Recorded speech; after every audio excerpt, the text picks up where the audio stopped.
সেই সেরকম। Hello guys, ইতিমধ্যে আমি বাংলা চ্যানেল থেকে বাংলা বোতল নিয়ে হাজির হয়েছি। আপনারা দেখতে পাচ্ছেন আমার সাথে আছে দুইজন কণ্ঠশিল্পী, খুবই জনপ্রিয়। আপনার নামটা কি জানো? আবুল খান। ওনার নাম হচ্ছে আবুল খান, খুবই সুন্দর কিউট নাম। মুরব্বী, আপনার নাম কি? আমার নাম হচ্ছে খান খান। ওনার নাম হচ্ছে খান খান, শুধু গায়ে গান গান। তো এখন আমরা আপনাদেরকে খুবই সুন্দর সুরলা কণ্ঠ দিয়ে গান শোনাবো। তো গাইস, গান বাজনা তো যেখানে সেখানে হয় না, তো আমরা একটা পরিবেশ খুঁজতেছি, ভালো একটা পরিবেশ, গানের পরিবেশ। সেখানে শিল্পীদের নিয়ে যাচ্ছি, সেখানে গিয়ে আমরা এখন আপনাদেরকে গান শোনাবো। আমাদের সঙ্গেই থাকুন। তো গাইস, ইতিমধ্যে আমরা চলে আসছি খুব ভালো একটা পরিবেশে, অনেক সুন্দর একটা পরিবেশে চলে আসছি। এখন আপনাদেরকে আমরা গান শোনাবো। প্রথমে আমি শোনাচ্ছি। আমার বন্ধু যখন বউ লইয়া আমার বাড়ির সামনে দিয়া রঙ্গ কইরা হাইটা যায়, ফাইটা যায়, ওরে বুকটা ফাইটা যায়। তো গাইস, এখন গান শোনাবে আমাদের কণ্ঠশিল্পী, কি যেন বলছিলেন আপনার নাম? ভুলে গেছি, মনে পড়ছে, খান খান। জি, আপনার গানটা আপনি শুনান। আমি বলবো, এটাই বলি, একটু উল্টা উল্টে বলি। ফাইটা যায়, ওরে কলজা ফাইটা যায়।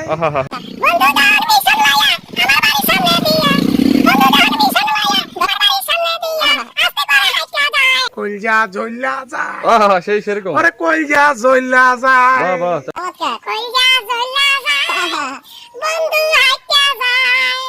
খুব সুন্দর লাগছে, আমার কাছে ভালো লাগছে। তো ওনার গান আপনার কাছে কেমন লাগছে?